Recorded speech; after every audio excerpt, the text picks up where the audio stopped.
현대인들에게 순종이란 말, 우리가 지난주에 부모에게 주 안에서 순종하라, 그죠? 복종과 순종의 차이를 같이 나누면서 주 안에서, 다시 말해서 예수 그리스도가 중심이 되어서 부모님께 뭐 하라고요? 순종하라. 이제 순종의 이야기를 같이 나누었어요. 그래서 오늘은 여기서 조금 한 발짝 더 나아가서 이제 주님께서 우리에게 요구하시는 순종이 뭘까? 이 부분에 대해서 좀 깊이 한번 들어가 보려고 합니다. 현대인들에게 있어서 순종은 사실 그다지 그렇게 좀 이렇게 긍정적인 이미지는 아니다라고 느끼는 것 같아요. 어찌 보면 부정적인 이미지로 다가온다라고 할 수도 있을 것 같아요. 비슷한 말이 수능, 항복, 순복, 굴복, 양복. 사실 이제 순종이라는 말이 딱 주는 이미지 자체가 뭔가 성공하고 이루어내고 이런 이미지보다는 뭔가 나 자신에게 있어서는 실패에 대한 암시를 주는 그런 단어로 느껴지기 때문에 특히 이제 이 자기 자신이 강한, 자아가 강한 현대인들에게 있어서 순종이란 단어가 그렇게 긍정적으로 다가오지는 않는 것 같습니다.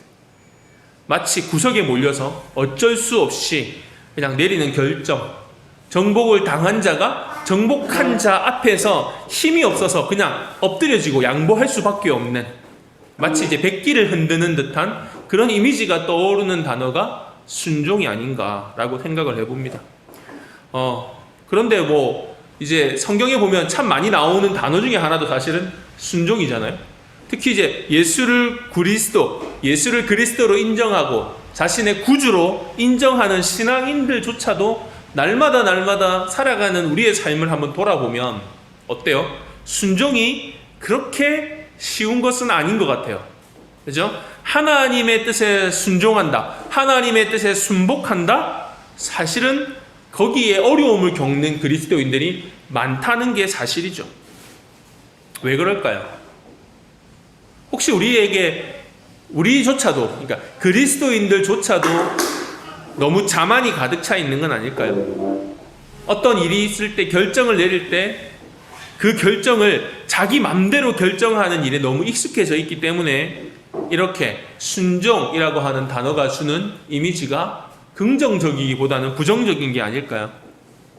오늘 하나님께서는 우리에게 순종을 요구하십니다. 우리가 지난주 나눴던 에베소서에서 바울도 주 안에서 우리에게 뭘 요구합니까? 순종을 요구하잖아요. 그죠? 자, 다시 말해서 내 능력만 의지하지 않겠다. 그죠? 하나님이 필요 없다는 주장을 하지 않겠다. 이것이 뭡니까? 바로 주 안에서 순종하는 모습입니다.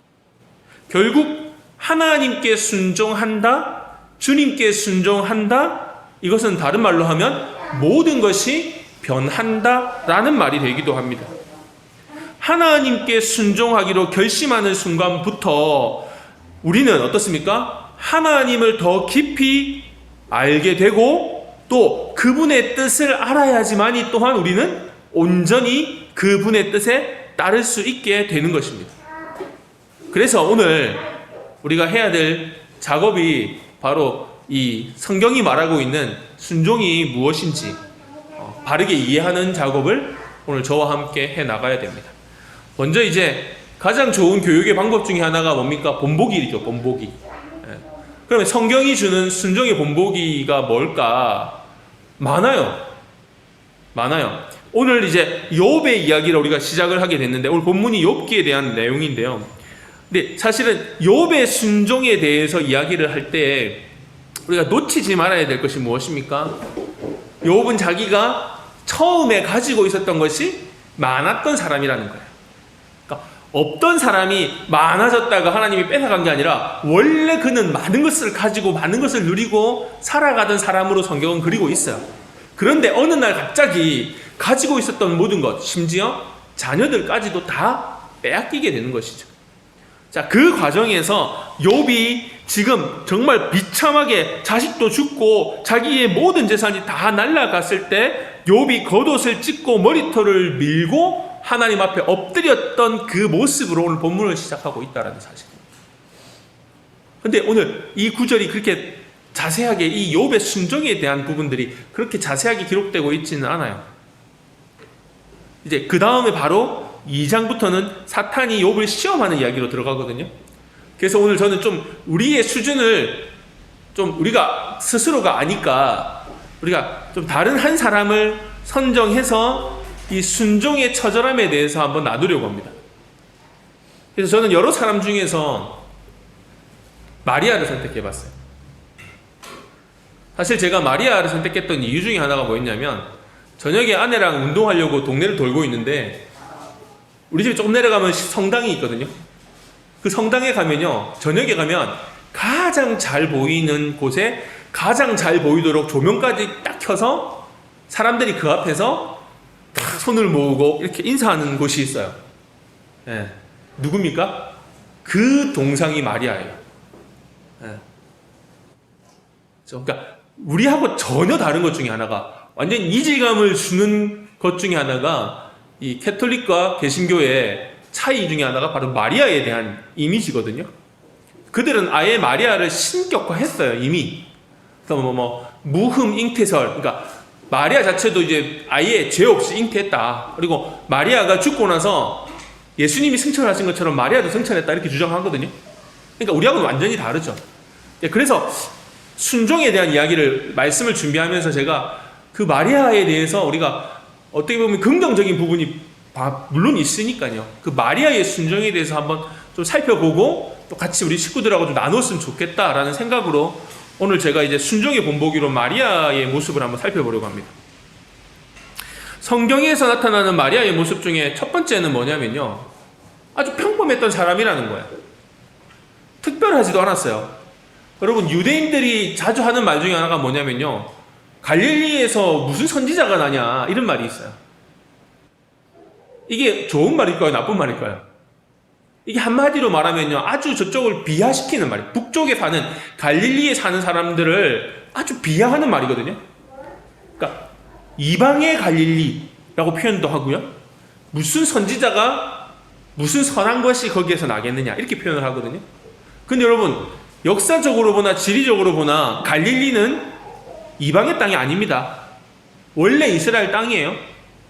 그리고 거기가 이방인의 땅인 적도 없어요. 그런데도 불구하고 왜 유대인들은 갈릴리를 이방의 갈릴리, 또 그곳에서 무슨 선한 게 나겠느냐라고 했을까요?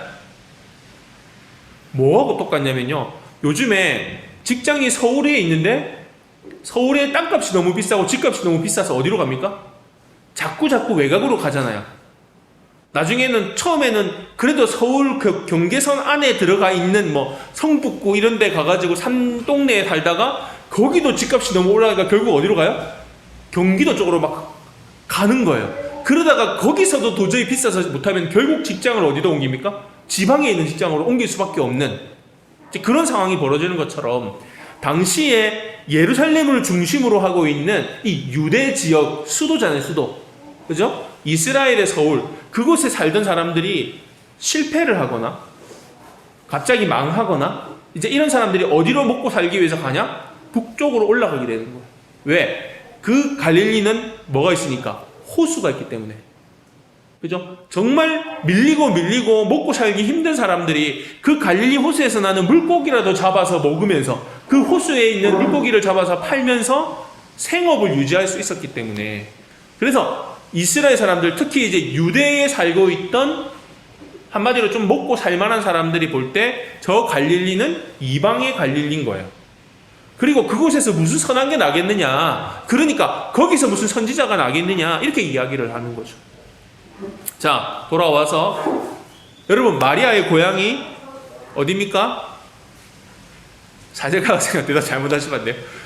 마리아와 요셉의 고향은 남쪽에 있는 베들레헴이에요. 그래서 예수님이 베들레헴에서 호적하러 오셔서 태어나잖아요. 근데 지금 요셉과 마리아가 살던 지역은 어디입니까? 갈릴리입니다. 가버나움이에요.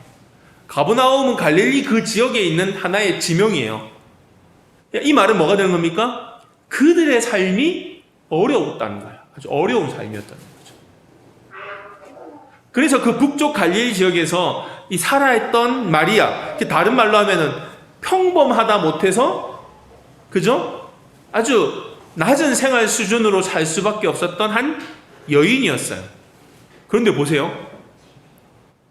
밤에 천사가 나타나서 마리아에게 아이를 임신할 것이고, 아이가 태어날 때 보면 아들이 태어날 건데, 그 아들이 어떤 아들이다? 장차 구세주를 낳을 것이다 라고 하는 예고를 합니다. 자, 그런데 여러분 보세요. 아까 마리아가 뭔가 내세울 게 있다고 했습니까? 없어요. 여러분, 갈릴리에 산다라는 말은 마리아가 어릴 때부터 뭔가 제대로 교육을 받고 자랐다라고 하기도 어려워요. 아마 먹고 사는 게 급급했기 때문에 갈릴리에서 뭔가를 그물을 빠는 거든 아버지가 하든 일이 정확하게 뭔지 기록되고 있지는 않지만, 마리아의 아버지가 어떤 일을 했는지는 모르지만 이렇게 그물을 씻는 일을 하거나 아니면 집안일을 돕거나 양을 치거나 이런 일을 했을 수도 있겠죠. 그러니까 공부하기도 어려웠을 거고 먹고 사는 것도 쉽지 않았던 그런 어려운 가정에서 컸을 거라는 거예요. 그럼에도 불구하고 하나님께서 마리아에게 장차 잉태를 할 건데, 그리고 아이를 낳게 될 건데, 그 아이가 누구라고요? 메시아다. 장차 구세주를 잉태하게 될 것이고 낳을 것이다 라고 이야기했을 때 마리아의 반응을 보면요, 독특해요. 왜요? 보세요. 여러분, 구세주를, 메시아를 잉태한다? 사실 역사상 전무후무한 사건이거든요. 그 전에도 없었고 그 이후에도 없는 사건이에요. 근데 그 일을 감당해야 될 그 태를, 잉태하는 그 태를 하나님께서 누구에게? 마리아에게 요구하신 거예요. 그리고 우리가 잘 알다시피 마리아의 반응이 뭐였냐면, 보소서, 나는 주님의 여종입니다. 주님의 말씀대로 내게 이루어지기를 바랍니다. 물론 그 앞에 질문 하나는 해요. 저는 남자를 알지 못하는데요, 어떻게 이런 일이 일어날 수 있습니까? 어떻게 그런 일이 제게 일어날 수 있어요? 라고 질문 하나는 해요. 그리고 나서 그 다음 말이 뭐였냐면, 보소서, 나는 주님의 여종입니다. 종입니다. 말씀대로 내게 이루어지기를 바랍니다. 이게 마리아의 반응이었어요. 자, 한번 봅시다. 마리아가 만약에 아직 결혼도 안 하고 약혼만 한 상태인데 임신을 했으면 당시의 상황이라면 어떻게 됐을까요? 끌려 나가서 마을 광장 같은 곳에서 어떻게 되는 거예요? 돌에 맞아 죽는 거예요. 왜? 부정한 여인이다 라고 하는 낙인을 찍히기 때문에.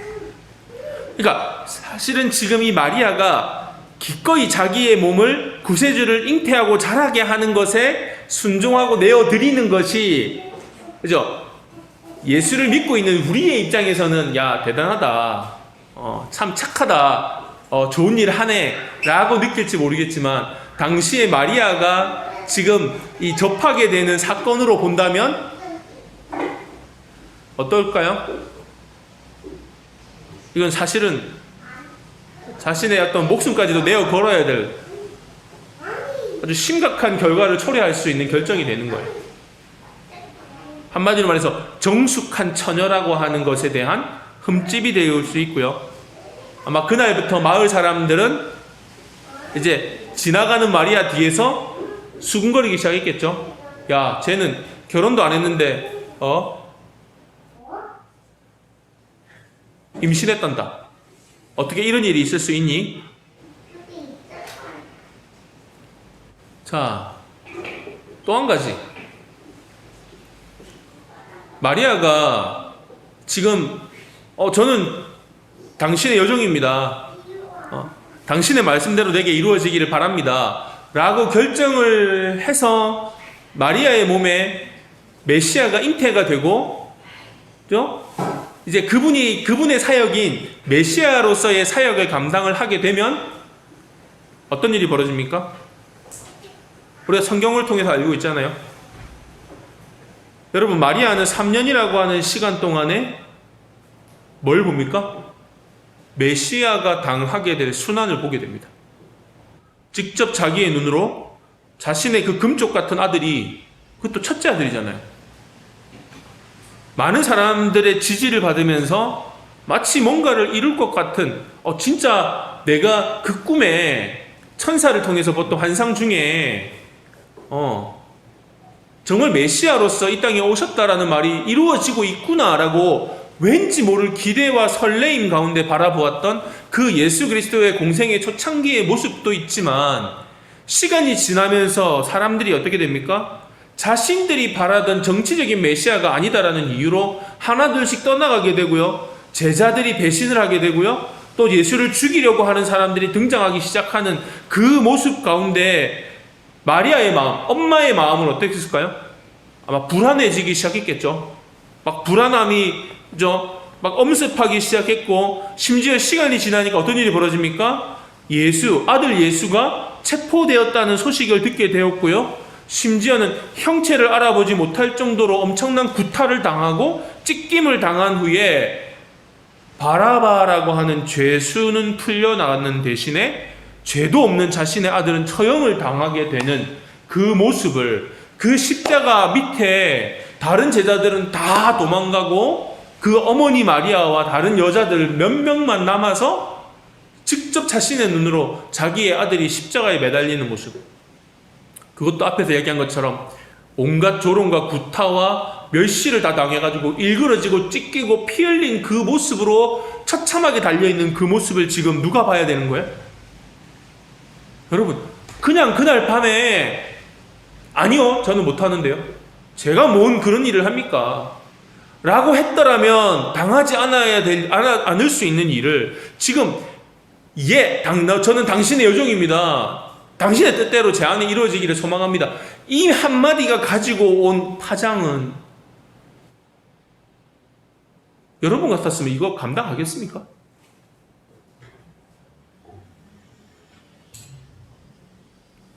억장이 무너지고 가슴이 찢어지는 아픔을 느끼면서도 마리아가 하나님 앞에 나가가지고 막 삿대질을 하면서 어떻게 그럴 수가 있냐고,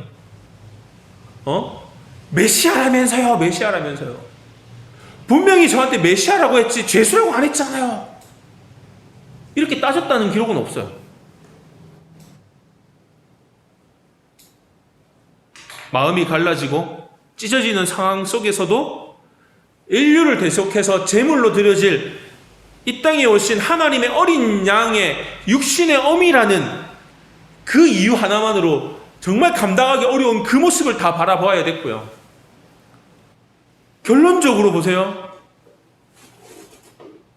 안식구 첫날 부활하신 예수님을 만났음에도 불구하고, 부활했으니까 이제 다시 뭔가 그 아들과의 제2의 인생이 시작될 것 같았지만 결국 어떻게 됐습니까?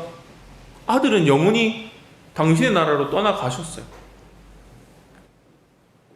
부활의 기쁨도 잠시고 뭘 다시 느껴야 돼요? 이별의 아픔을 다시 느껴야 되는 거예요. 불안함도 초조함도 그 비참한 고통 가운데 자기가 내가 차라리 아팠으면, 차라리 내가 찢어졌으면, 차라리 내가 고통스러웠으면 울부짖으면서 그 아들의 고통을 바라보아야 되는 어미의 마음도 있었고, 그럼에도 불구하고 다시 부활하신 예수님을 만나서 기쁜 것도 잠깐이고 다시 영원한 이별을 고할 수밖에 없었던 그 어미의 마음을 생각한다면, 여러분, 마리아가 하나님 앞에서 라고 순종했던 그 모습은 성경에 나오는 다른 누구 못지않은 순종의 모습이 아닐까. 물론 우리 예수님이 하나님 앞에 순종하셨던 그 모습 제외하고, 그죠? 하나님의 사람들 중에서 따진다면 마리아 정말 대단하지 않나요? 대단하지만 신은 아니에요. 성경에 어디에도 마리아가 예수님처럼 아무런 의미 없게 잉태했단 말도 없고요, 또 하늘나라로 올라갔다는 기록도 없습니다. 사도행전에 보면 예수님이 부활하신 이후에 마리아가 120명의 제자들과 함께 마가의 다락방에 같이 있었던 것 같아요. 그리고 거기서 마리아도 성령의 그 세례를 받은 것 같아요. 이제 성령 세례를 받고 나니까 드디어 이제 마리아에게 달라진 것 중에 하나는 예수님의 사역과 하나님의 그 계획이 이해가 되기 시작했겠죠. 그전에는 이해 안 됩니다. 될 수가 없어요. 우리도 마찬가지예요, 여러분. 지난주 중에 참 저랑 많은 인연이 같이 있었던, 제가 사역했던 교회의 청년이었고, 지금은 이제 결혼해서 집사 안수 받고 잘 신앙생활을 하고 있지만, 그 형제 아버지가 돌아가셔가지고 영동에 병문안을 문상을 갔다 왔는데, 이제 아내가 퇴근하자마자 바로 이제 출발을, 애들 점점 먹여놓고 이제 바로 이제 갔는데, 우리 의주가 그러는 거예요. 누구냐고, 누가 돌아가신 거냐고, 우리 교인이냐. 그래서 아내가 옆에서 전화를 받으면서 설명을 막 하더라고. 그러니까 뭐라고 했는데 얘가 이제 그게 궁금했었나 봐요. 그러니까 이제 가는 차로 다시 전화를 해가지고 언제 오냐, 누가 돌아가신 거냐, 이렇게 질문을 했는데, 제가 딱 지금도 딱 마음에 딱 와닿았던 질문 중에 하나가 뭐냐면, 그러면 그분은, 그러니까 제 성도님 아버님이 돌아가셨거든요. 제가 친하게 지냈던 그 성도 아버지가 돌아가셨는데, 그분 예수님 믿고 돌아가셨어? 라고 물어보는 거야. 그래서 그럼 영동에 있는 교회에 집사님으로 계셨고 그리고 돌아가셨어. 이렇게 했더니, 그러면 다행이네, 그러는 거야. 그러니까 어리지만 어찌 보면 저도 참 미안한 게, 이제 목사 자식이기 때문에 당연히 알겠지가 아니거든요, 사실. 말씀을 잘 배워야지 아는 거지. 그럼에도 불구하고 그것을 이해했고, 예수님 믿고 죽으면 천국 간다라고 하는 믿음이 있다라는 것 자체가 참 감사했어요. 근데 여러분 한번 봅시다. 믿어라. 잘 들어. 아빠 가는 날 예수님 믿으면 천국 가고, 예수님 안 믿으면 지옥 가. 알겠지? 잘 기억해야 돼. 이렇게 가르치면 그 아이가 그것을 믿을까요? 여러분, 그걸 믿는다라고 안 하잖아요. 이해했다? 지식을 머릿속에 넣었다. 그죠? 그리고 질문하면 답을 쓸 때 예수 믿으면 천국, 안 믿으면 지옥, 이렇게 쓸 수는 있겠지만, 그게 자신의 마음속에 자신의 믿음으로 예수 믿으면 천국 갑니다 라는 것은, 아무리 주변에 있는 부모가, 목사 아버지가 막 주입한다고 해가지고 생기는 것은 아니에요. 이게 중요한 겁니다, 여러분. 잘 보세요. 여러분이 지금 이 사실을 오늘 이 자리에 나와서 말씀을 받고, 그 말씀이 여러분의 삶에 감동이 되기도 하고, 때로는 막 내 마음을 막 찌르기도 하고, 죄책감을 막 불러일으키기도 하고, 회개를 불러일으키기도 하는 이유가 뭡니까? 여러분이 지금 이 시간에 저 길거리에서 그냥 자기 자신만을 위해서 돌아다니는, 아직까지 믿지 않는 사람들과 우리와의 결정적인 차이점이 뭡니까? 믿음 아닌가요? 근데 여러분, 그 믿음은 내가 갖고 싶다고 가져지는가요? 물론 바라고 소망은 하지만 선물이기 때문에 누가 주시는 거예요? 하나님께서 넣어 주셔야지만이 그 믿음도 있는 거예요. 그러니까 아이가, 그분 예수 믿고 돌아가셨어? 예수 믿고 돌아가셨어. 그러면 다행이네 라고 하는 그 마음은 그냥 배워서 된 게 아니라, 배웠지만 그 배움이 믿음이 되도록 누가? 하나님께서, 성령 하나님을 통해서 우리 마음속에 믿음을 심어주셨기 때문에 가능한 거라는 거죠. 마리아가, 예 주님, 제가 주님의 뜻이 이루어지기를 소망합니다 라고 했던 그 대단한 믿음의 고백이죠. 왜? 우리는 그 한마디의 고백이, 처녀였던 그 어린 소녀가, 그때 당시에도 조혼이 많았을 거 아니에요. 그 어린 소녀가 예라고 하는 순종이 가져오는 그 결과가 어떤지 우리는 알잖아요. 그러니까 그 고백이 얼마나 귀한 거예요. 그런데 중요한 건 보세요. 마리아가 그 예수님을 통한 하나님의 그 구원의 계획을 온전히 이해할 수 있는 시기는 언제입니까? 예수님이 살아계실 때? 예수님이 십자가에 달리셨을 때? 부활했을 때? 아니요.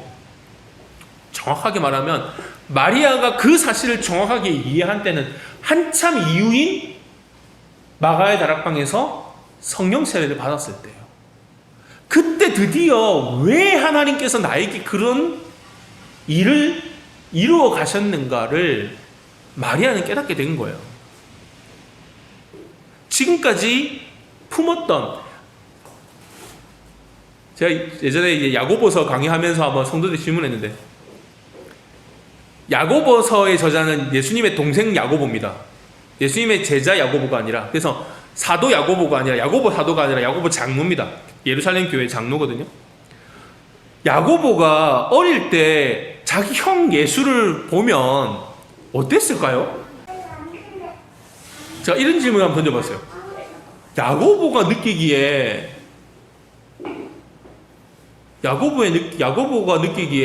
자신의 형 예수가 좀 이상하지 않았을까요?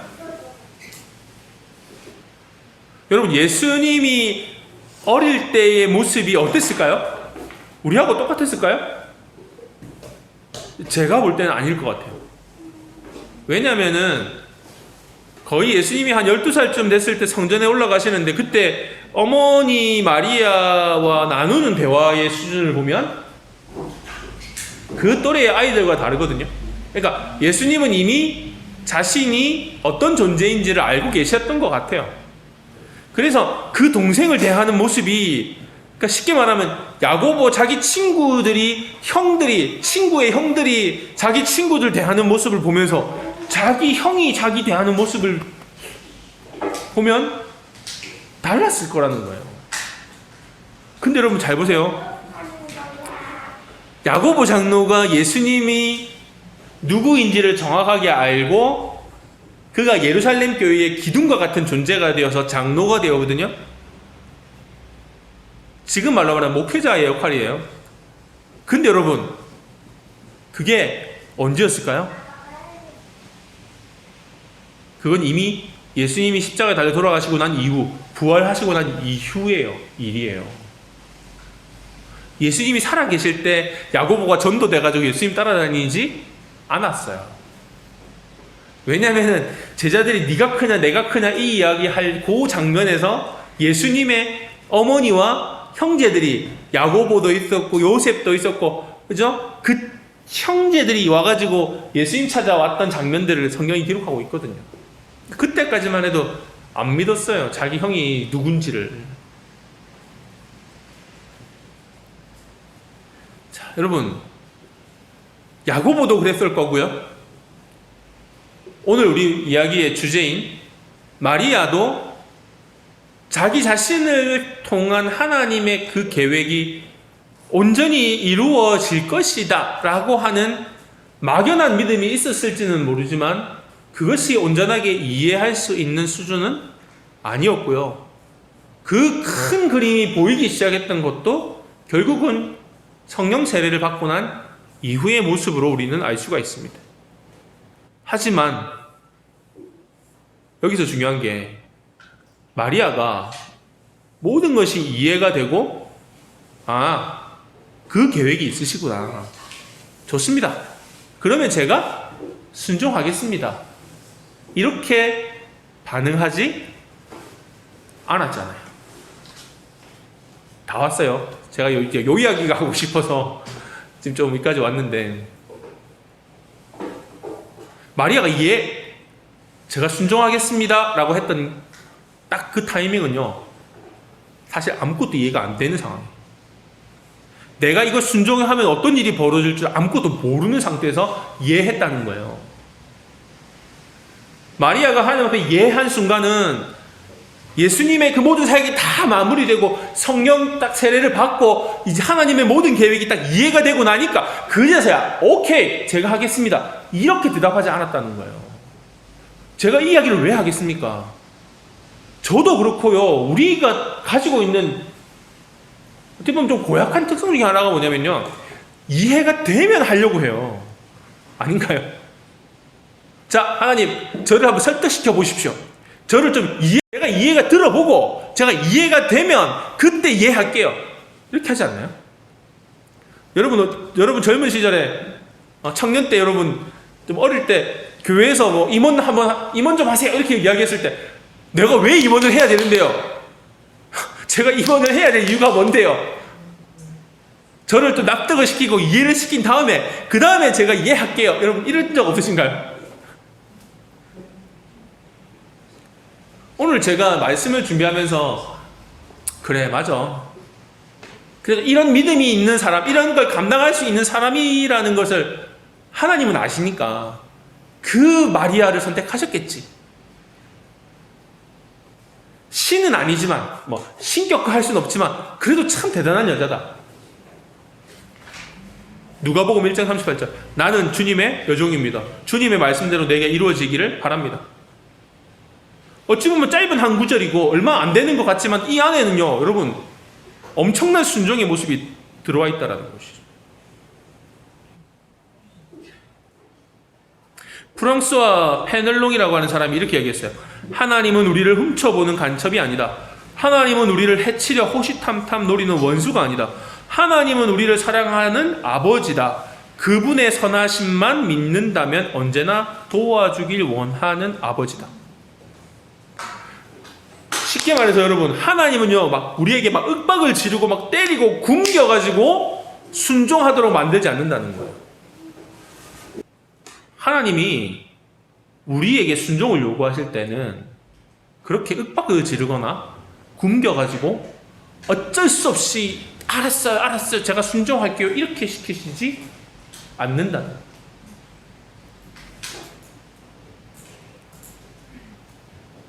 바울이 이렇게 고백합니다. 골로새서 1장 13절 14절 아버지께서는 우리를 어둠의 권세에서 구해내시어 자신의 사랑에 하는 아들의 나라로 옮기셨으며 우리는 그 아들 안에서 구속 곧 죄 사함을 받았다. 이렇게 표현하고 있어요. 여기서 중요한 게 뭡니까? 아버지께서는 우리를 어둠의 권세에서 어디로?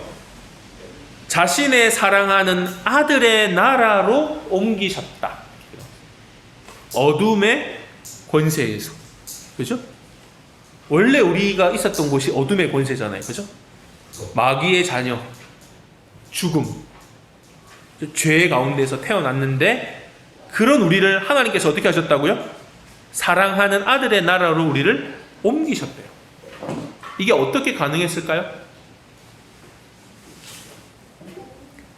나는 아직도 나만의 왕국에서 살아가고 있는데 내 주장, 내 고집, 내가 하고 싶은 건 하고 내가 하기 싫은 건 절대로 하지 않는, 그럼에도 불구하고 하나님은 어떻게 하셨다고요? 그 어둠의 권세에 있던 우리를 하나님의 사랑하는 아들의 나라로 옮기셨다. 이렇게 고백하고 있어요. 주님이 우리의 왕국, 다시 말해 내 의지와 감정과 내 주관 안에 거하시는 것을 누가 허락하신 거예요? 하나님께서 허락하시는 거예요. 주님께서 내 안에 들어오실 때, 주님께서 내 안에 계실 때 점점 나도 모르는 사이에 나의 왕국의 자리는 좁아지기 시작하고 그 아버지의 아들의, 사랑하는 아들의 그 나라, 그 왕국이 내 안에서 점점 커져갈 때, 그리고 내 권력, 내가 지배하던 나의 왕국의 권력은 점점 줄어들고 사랑하는 아버지의 그 아들의 나라의 그 통치가 내 안에서 점점 커져 나갈 때, 여러분 그것이 바로 하나님께서 우리를 사랑하는 아들의 나라로 옮기셨다 라고 하는 것이 바로 오늘 현재 바로 나의 삶 가운데서 이루어지는 모습인 거예요. 세월 지나갈수록 의지할 것뿐일세 무슨 일을 만나도 예수 의지합니다. 우리 잘 아는 찬송가잖아요. 그죠? 여러분, 내가 주님의 사랑을 요만큼 알고 있을 때 내 마음을 조금 열었다면, 내가 주님의 사랑을 조금 더 알게 되면 어떻습니까? 내 마음을 조금 더 열 수가 있는 거예요. 하나님께서 우리의 마음을 막 마음의 문을 박살을 내고 못 들어오셔가지고 안 들어오시는 게 아니에요. 하나님은 얼마든지 우리의 마음의 문을 박살을 내고 들어올 수 있어요. 실제로 그렇게 예수 믿은 사람들도 있습니다. 제가 아시는 한 분은 그분이 직업이 운전기사, 택시 운전기사인데 동료 기사가 인사사고를 내가지고 감옥에 간 거예요. 그래서 그 동료 기사 면회를 갔다가 그 감옥 면회하는 면회소 자리에 전도지가 하나 있었는데 앉고 보니까는 뭐가 뽀시락뽀시락해서 붙다 보니까 전도지가 있어서 꺼내서 봤는데 그렇게 예수 믿었어요. 그래서 이분이 제가 사역하던 교회의 전도 대장이 돼가지고 그분이 택시 운전을 하면서 항상 내리는 분들 잔돈 나눠줄 때 그냥 잔돈만 딱 주는 게 아니라 자기 돈으로 볼펜도 사고 전도지도 만들어가지고요. 항상 잔돈하고 그 볼펜이나 뭐 이런 선물을 드리면서 예수 믿고 천국 갑시다. 감사합니다. 이렇게 딱 드리는 그 모습을 제가 봤다고요. 여러분, 다시 말해서 내가 진짜 쬐끔 가지고 있는 그런 믿음일 때 정말 내가 주님의 삶 가운데로 더 깊이 들어가서 살 수 없죠. 하지만 그것이 점점 확장되어 갈수록 하나님께서는 내 삶에 어떻게 하는 겁니까? 점점 더 많이 개입하시게 되고 더 많이 일하시게 되는 거예요. 내 마음의 문을 박살을 내고 못 들어오셔서가 아니라 하나님께서 원하시는 내 삶의 주인이 되시는 모습이 어떻다고요? 내가 마음의 문을 좀 더 열고 내가 내 삶에 개입하시도록 좀 더 내어드릴 때 하나님께서 더 어떻게 하신다는 거예요? 내 마음에 깊이 개입하셔가지고 더 많이 문을 여시고 더 많이 일하시고 더 많이 크게 일하신다는 거예요. 에베소서 1장 16절에서 19절 제가 읽어드릴게요. 내가 기도할 때에 기억하며 너희로 말미암아 감사하기를 그치지 아니하고 우리 주 예수 그리스도의 하나님 영광의 아버지께서 지혜와 계시의 영을 너희에게 주사 하나님을 알게 하시고 너희 마음의 눈을 밝히사 그의 부르심의 소망이 무엇이며 성도 안에서 그 기업의 영광의 풍성함이 무엇이며 그의 힘의 위력으로 역사하심을 따라 믿는 우리에게 베푸신 능력의 지극히 크심이 어떠한 것을 너희가 알게 하시기를 구하노라. 다 제끼고 그냥 쉽게 한마디로 딱 이야기하면 난 너무 소망해. 나를 이렇게 변화시킨 하나님이 어떤 하나님이신지 너희가 좀 진짜 막 풍성하게 알기를 소망해. 왜 마음의 문을 안 열어가지고 왜 주님 앞에 너희의 삶에 좀 더 많이 내어드리지 못해가지고 찔끔찔끔 세상 살아가는데 예수 믿는 사람인 것처럼 보이며 능력도 나타나지 않는 그런 능력 없는 삶을 살아가니 야 하나님이 가지신 능력이 얼마나 크고 그 권능이 얼마나 크고 하나님이 가지신 그 풍성함이 얼마나 큰데 왜 그렇게 살아?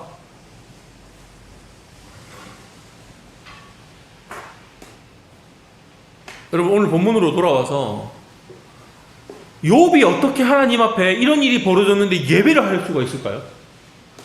분명히 우리 번역 성경에 뭐라고 말했어요?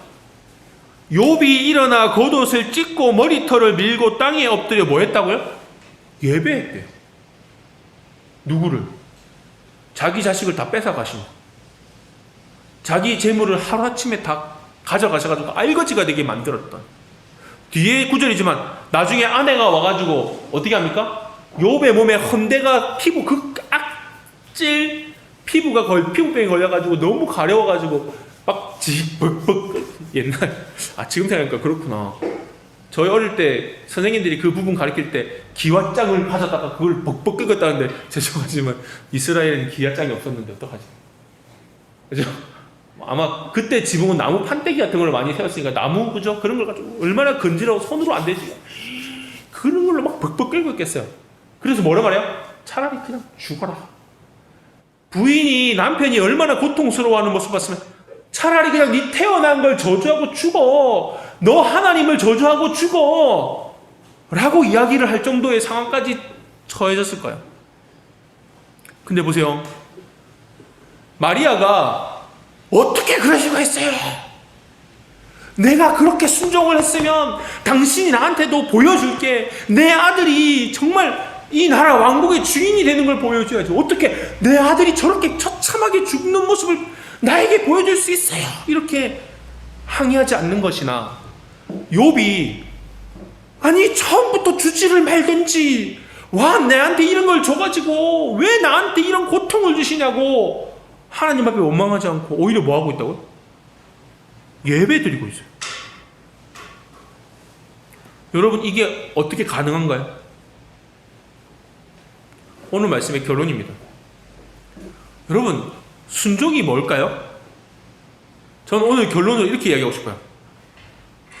순종은요, 성경이 말하는 순종은요, 나의 왕국에 들어갈 키, 열쇠를 내가 가지고 있는 게 아니라 누구에게 드리는 거야? 나의 주인님께 드리는 거야. 마리아가 했던 순종은 다른 말로 하면 자신의 왕국의 키를 하나님께 드린 거예요. 욥이 자식들이 다 죽어나가고 재물들이 다 사라져가는 그 광경을 보면서도 하나님 앞에 예배드릴 수 있었던 이유 중에 하나가 뭐냐면 이미 욥은 자신의 왕국의 키를 하나님께 드렸던 사람이기 때문인 거예요. 자, 말씀을 정리해 봅시다.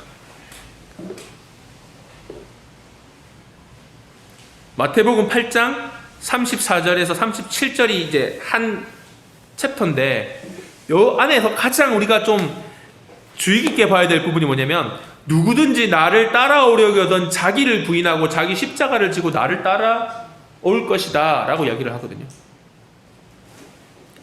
자기 십자가를 진다? 이해가 되나요? 여러분 잘 이해가 되시나요? 우리가 져야 되는 거는 나무 십자가가 아닙니다. 여기서 말하고 있는 자기 자신을 부인하고 자기 십자가를 지고 나를 따르라는 말은 다른 말로 하면 오늘의 주제와 같은 순종입니다. 너의 왕국의 키를 나에게 바쳐라. 여자 성도님들이 싫어하는 성경 구절이 에베소서 5장 21절이죠. 아내들아 남편에게 순종하라. 싫어해요. 근데 이 구절의 깊은 의미를 이해하지 못하기 때문에 싫어하는 거야. 제가 그런 질문을 하거든요. 아내를 사랑하는 것을 남편에게 요구할 때 예수님은 뭐라고 말씀하세요? 물론 이제 바울이 이제 에베소서를 기록하고 그죠? 에베소 교인들에게 전하는 말씀이지만 실제로 누가 요구하시는 거예요? 예수님께서 요구하시는 거잖아요. 예수님께서 지금 남편들에게 아내를 사랑하라. 여자들아, 아내들아, 남편에게 순종해라. 이렇게 얘기하고 남편들에게는 아내를 사랑해라. 라고 이야기하는데 아내 사랑이 어떤 사랑이었어요? 예수님이 교회를 사랑하신 것처럼이에요. 내 왕국의 열쇠를 주는 게 쉬울까요? 예수님께서 교회를 사랑하신 것처럼 사랑하는 게 쉬울까요? 마리아가 하나님께서 마리아에게 너 메시아를 잉태할 거야. 네 아들이 이 세상에 있는 많은 나의 사람들을 구원하기 위한 메시아가 될 거야. 라고 이야기했을 때 마리아에게 있어서 정말 힘들어 죽겠는 게 뭐였을까요? 내 왕국의 키를 하나님께 드리는 걸까요? 아니면 아들이 죽어가는 모습을 보는 걸까요?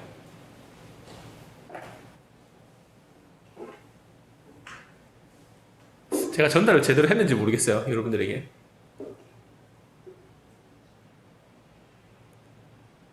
쉽지 않지만 어렵지만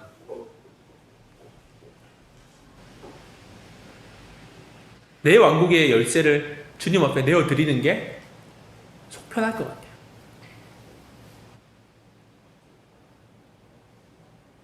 물론 나의 왕국의 열쇠를 하나님께 드렸기 때문에 마리아가 그 아들의 그 처참한 모습을 바라보면서도 믿음으로 참고 인내하고 순종할 수 있었지만 오늘 우리에게 이 말씀을 가져와서 보면 여러분 차라리 내 왕국의 키를 하나님 앞에 일찌감치 내어드리는 게 현명합니다. 예수님께서 아내들에게 남편에게 순종해라 라고 하는 이야기를 차라리 듣는 게 속 편해요.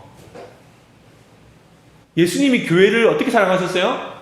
자신의 생명을 바쳐 사랑하셨어요. 아까 얘기했지만 온갖 구타를 당해가지고 형체를 알아보기 힘들 정도로 구타를 당하고, 여러분 당시에 로마 군인들이 사용하던 채찍이 그냥 우리가 생각하는 가죽 채찍이 아니에요. 그 앞에 이 쇠붙이 돌기가 달려가지고 살을 찍어서 막 그냥 뜯어내는 그런 채찍이란 말이에요. 잔혹한 도구예요. 잔혹한 고문 도구예요.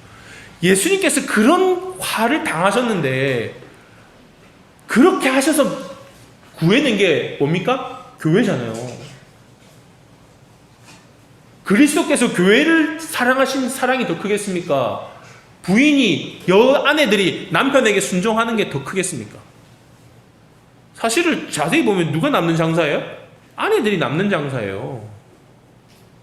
순종하라고 하니까 마치 막 내가 남편 앞에 머리 숙일 것 같으니까 자존심이 상해가지고 나 싫어, 이 구절 별로 마음에 안 들어.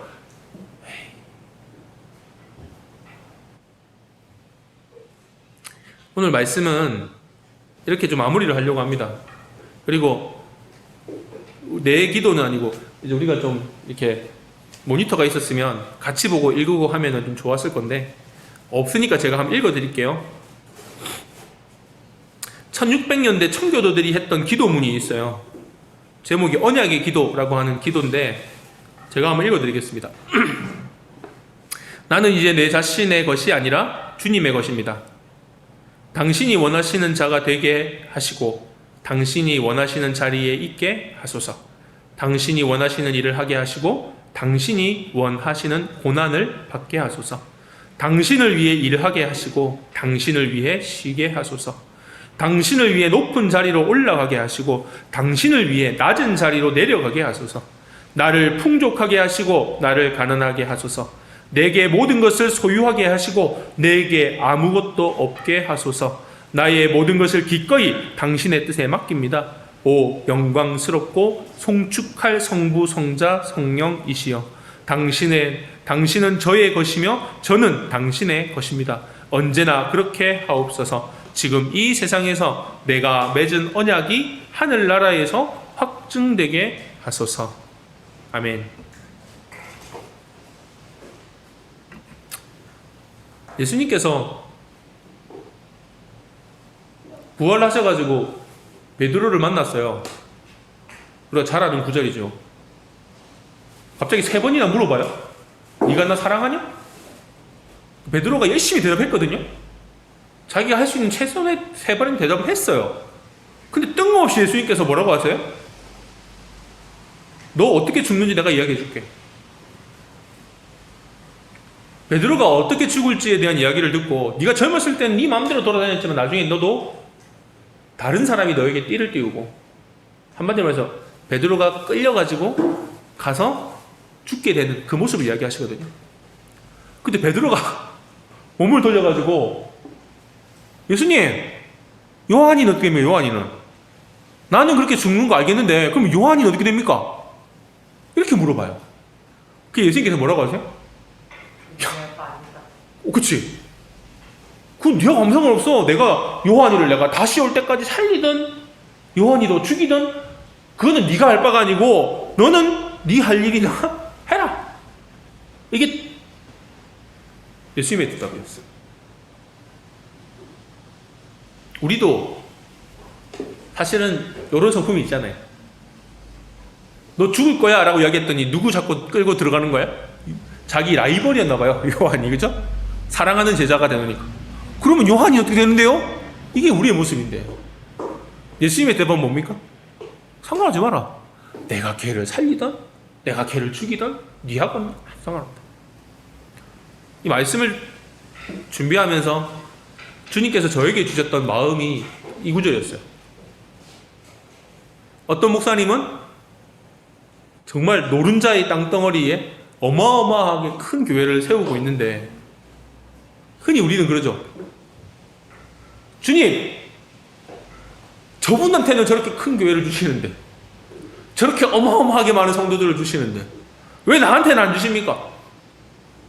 내가 뭐 그 땅 사가지고 내가 뭐 땅 투기를 할 것도 아니고 내가 거기다가 교회를 짓겠다니까요. 솔직히 저도 하루에 12번도 넘게 그 생각하는 것 같아요.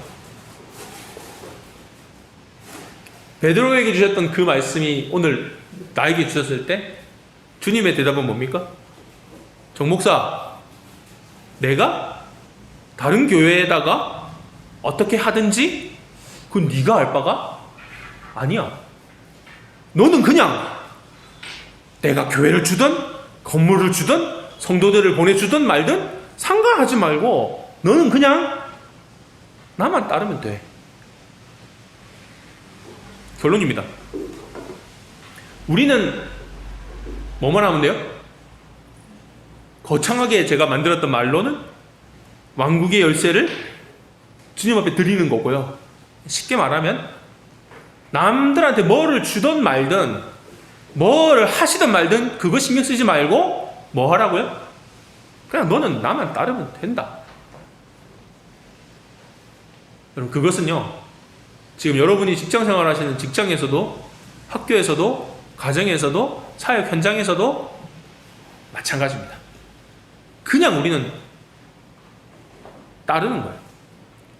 결과를, 상황을 설명해 주셔가지고 이해하고 내가 이해가 되니까 이해가 아니라 그냥 주인이 가 하면 가는 거고 서 하면 서는 것이 저와 여러분이 해야 될 순종의 모습이 늘 있습니다. 오늘 이 말씀 마음에 새기시고 내가 오늘부터 해야 될 순종의 모습이 어떤 것인지 이젠 현실에서 현장에서 여러분들 고민하시고 또 살아내시는 우리 이음교회 가족들 다 되시기를 주님의 이름으로 축복합니다.